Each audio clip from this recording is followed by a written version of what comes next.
Dead right in the middle of the water there. Boy, in the middle of the water, in the middle of about, what, 40 more Yeah, that's a Vees terrible storming feeling. by. Yeah, it's got to be tough feeling.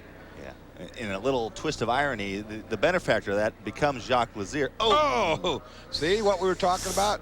That car had sat there for quite a long time, and that was a very big hit right there and set the 54 car upside That's Dave down. Beckish who came along. Dave started 45th shotgun on the field and came along there. That's an example where it's hard to say, you don't know. The flaggers do the job to warn for that kind of thing, but people get caught up in their own race, and they, it's hard to see around the corner.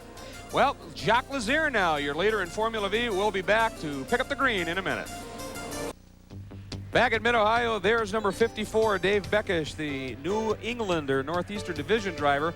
And watch what happened. Remember, we saw him right before he went to break taking a tumble. Look what actually happened. There's the car in the middle of the track sitting dead in the water. Look at the two cars coming up, Tommy. You can see the silver car, and behind him is Dave Beckish, who is screened, and he can't see until he pulls out.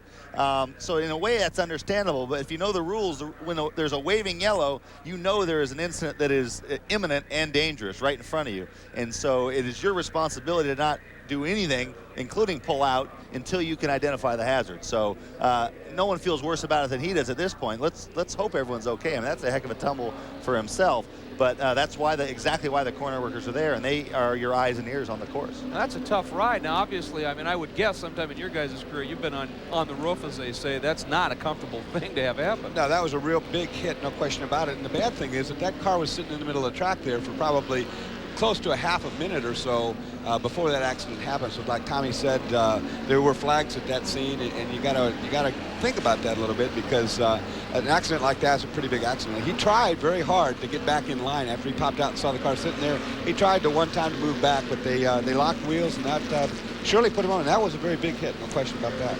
Well, I know the corner workers call that overdriving a yellow, and they're not real crazy about it when it happens, no question. There's our leader, 34.